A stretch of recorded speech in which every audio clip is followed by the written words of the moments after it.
Bismillahirrahmanirrahim. Assalamualaikum warahmatullahi wabarakatuh. Ibu-ibu, bapak-bapak, saudaraku sekalian, adik-adik jamaah Masjid Al-Azhar yang baik, yang dimuliakan Allah. Mari kita mulai pengajian kita malam hari ini dengan bersama-sama membaca basmalah. Bismillahirrahmanirrahim. Asyhadu an la ilaha illallah wa asyhadu anna Muhammadar Rasulullah.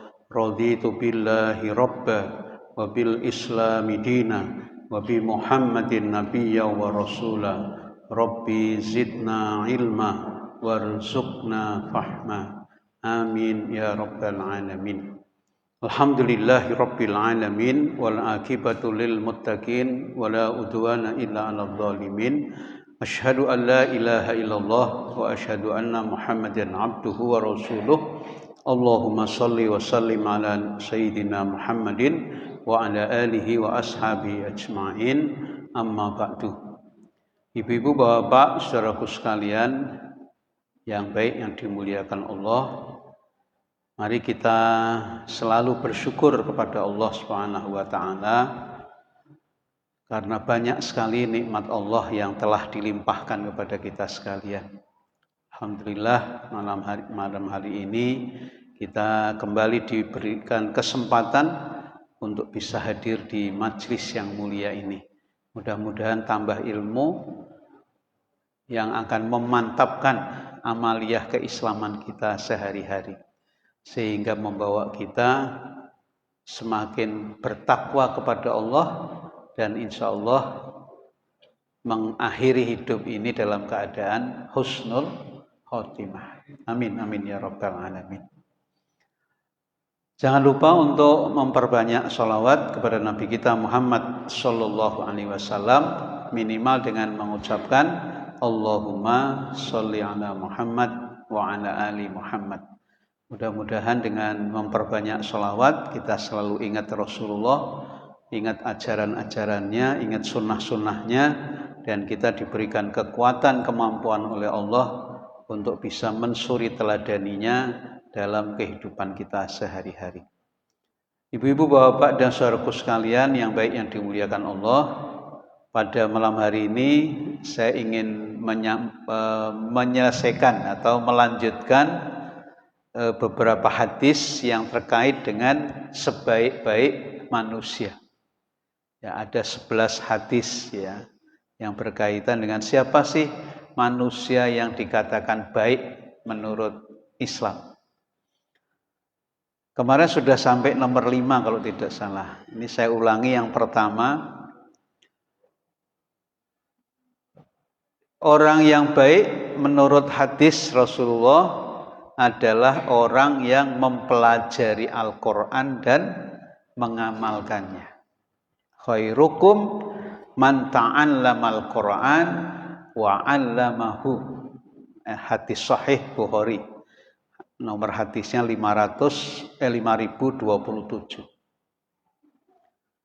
Nah, mempelajari Al-Quran dan mengajarkannya itu bukan sekedar bisa membaca, tajwidnya benar, mahrotnya benar, bukan sampai situ tok gitu.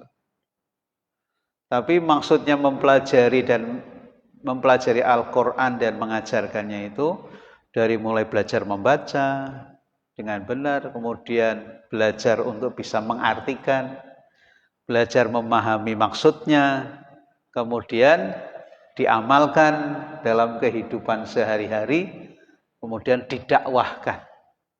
Sampai ke situ. Didakwahkan ini diajarkan. Diajarkan kepada orang lain itu didakwahkan. Isinya didakwahkan. Disampaikan kepada orang lain. Jadi kalau Bapak Ibu sudah bisa baca, ya, terus belajar menerjemahkan. Ada metode yang bagus ya, yang bisa ditekuni, dan ini sederhana, yaitu kalau Bapak Ibu ingin bisa menerjemahkan Al-Quran dengan metode yang gampang. Aslinya kan metode yang itu harus bisa bahasa Arab kan gitu. Kalau nggak bisa bahasa Arab gimana mau menerjemahkan Quran kan gitu. Nah kalau belajar bahasa Arab itu lama Pak itu. Yang paling cepat tuh 2 tahun. 2 tahun baru bisa bahasa Arab. Itu yang tiap hari sungguh-sungguh gitu. Ya, program belajar bahasa Arab di Kedutaan Arab Saudi itu programnya 2 tahun. Paling cepat gitu. Nah, kalau mau yang sederhana itu Bapak Ibu menerjemahkan Al-Baqarah saja. Belajar menerjemahkan Al-Baqarah. Jadi surat Al-Baqarah per kata. Per katanya nanti bisa semua, bisa mengartikan, menerjemahkan tanpa melihat terjemahan. Maka Bapak Ibu insya Allah kan bisa menerjemahkan seluruh Quran. Jadi kuncinya itu pada Al-Baqarah. Surat terpanjang 286 ayat. Jadi misalnya Alif Lam Mim itu artinya apa? Dzalikal kitabul la raiba fihi. Dzalika kitab ini, kitab itu. Dzalikal kitab, kitab itu. La raiba, tidak ada keraguan di dalamnya. Fihi, di dalamnya. Hudan, petunjuk lil muttaqin, bagi orang-orang yang bertakwa. Nah, kalau bisa sudah perkata begitu, terus dilanjutkan sampai Al-Baqarah, sampai ngelotok gitu, sampai apal gitu, maka nanti Bapak Ibu akan bisa menerjemahkan surat Ali Imran tanpa membaca terjemahan.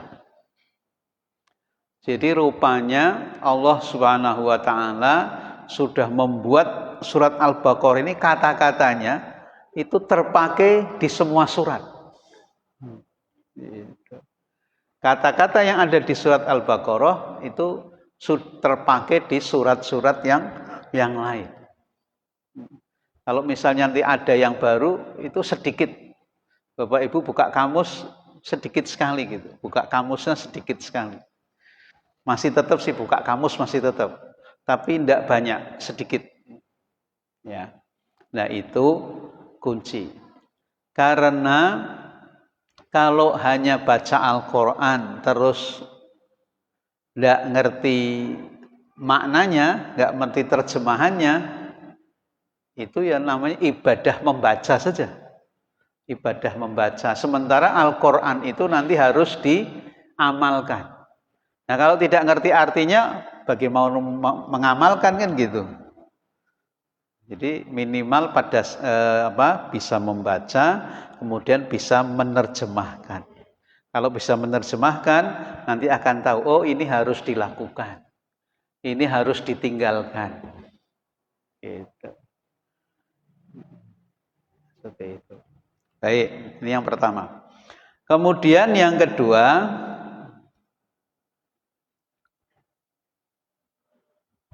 orang yang paling baik akhlaknya. Nah ini tidak usah dibahas, ya, tidak usah dibahas lagi. Khiyarukum ahsanukum akhlakon.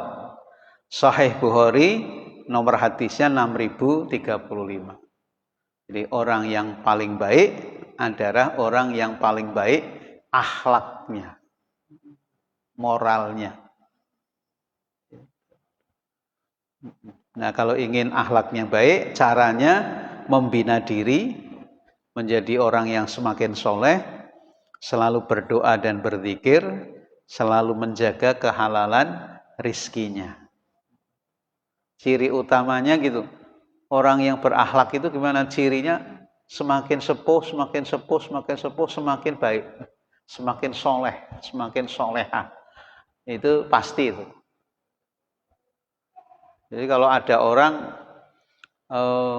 semakin tambah umurnya semakin semrawut, nah berarti akhlaknya kurang. Gitu.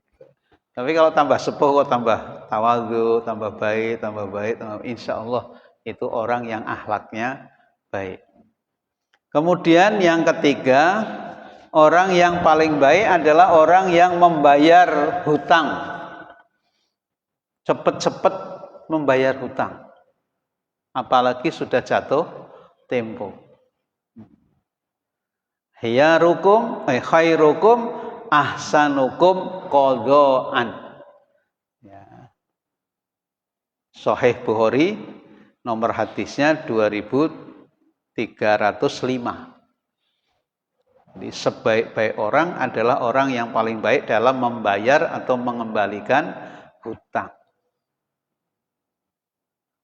Biasanya kalau tidak dipotong gaji, itu seringnya mundur-mundur orang utang itu. Pak, nanti saya bayar tanggal sekian, pas tanggalnya lewat. Nanti datang tanggal ditagih lewat lagi ya, gitu. Masya Allah, berat, bayar utang itu berat. Oleh karena itu Rasulullah sampai berpesan seperti ini. Karena memang berat bayar utang. Kecuali potong gaji. Kalau potong gaji kan nggak bisa ngapa-ngapain. Mau utang, potong gaji, dihitung dulu gajinya cukup nggak untuk bayar utang gitu. Kalau nggak cukup nggak akan diutangi kan gitu. Oh ini cukupnya hanya 100 juta misalnya. Ya sudah 100 juta nggak bisa lebih. Nggak akan bank utangi 150 juta. Karena gajinya kalau dipotong habis. Nggak mau, paling 1/3 atau 2/3 dari gaji. Masih ada sisa 1/3 untuk kehidupan. Dan gitu. Kemudian, ini nggak usah ya. Yang keempat, orang yang baik adalah orang yang paling bisa diharapkan kebaikannya dan aman dari keburukannya. Pokoknya kalau datang ke si A itu beres, gitu. Mesti dapat pertolongan, gitu. Dapat solusi, ya, gitulah minimal dapat solusi. Gitu. Khairukum man yurja khairahu wa yu'min syarrahu. Ya, Sahih Tirmidzi. Nomor hadisnya 2263. Jadi sebaik-baik kalian adalah orang yang paling bisa diharapkan kebaikannya dan aman dari keburukannya. Jadi menjadi ampiran gitu. Menjadi tujuan orang datang ke sini, datang ke panjenengan itu punya harapan baik ya, gitu. Insya Allah dapat solusi ya, gitu. Insya Allah ya. Kemudian yang kelima, orang yang paling baik terhadap keluarganya. Orang yang baik itu adalah orang yang paling baik terhadap keluarganya. Khairukum li ahli. Sebaik-baik kamu adalah yang paling baik terhadap keluarganya. Sahih Ibnu Hibban, nomor hadisnya 4177. Keluarga. Kalau suami itu memuliakan istri, kalau istri itu mencari ridho suami, kalau anak-anak menghormati orang tuanya. Birrul walidain. Satu-satu tugasnya kalau ingin baik terhadap keluarga itu, suami tugasnya satu, memuliakan istri. Istri juga tugasnya hanya satu, mencari ridho suami. Terus pokoknya yang dilakukan istri itu suaminya ridho, terus beres itu. Nah kalau yang dilakukan anak-anak, orang tua menyetujui karena anaknya menghormati orang tua. Itu walidain. Atau kalau dalam bahasa yang lain 3 hal ya, keluarga yang selalu bersikap tulus, ikhlas, sabar, penuh kasih. Juga bisa Kalau tadi memuliakan istri, suaminya, istrinya mencari ridho suami, anaknya menghormati orang tua. Kalau ini semuanya berlaku tulus untuk keluarganya, tidak pernah punya niat yang jelek secuil pun. Sabar. Sabar. Ususe sing dawa. Menghadapi istri harus sabar. Menghadapi suami harus sabar. Menghadapi anak-anak juga harus sabar. Masya Allah. Nah, penuh kasih sayang. Nah, baru tambahannya sekarang. Yang keenam, orang yang baik itu orang yang memberi makan dan menjawab salam. Orang yang memberi makan dan menjawab salam. Tentu saja memberi makan kepada yang memang butuh diberi.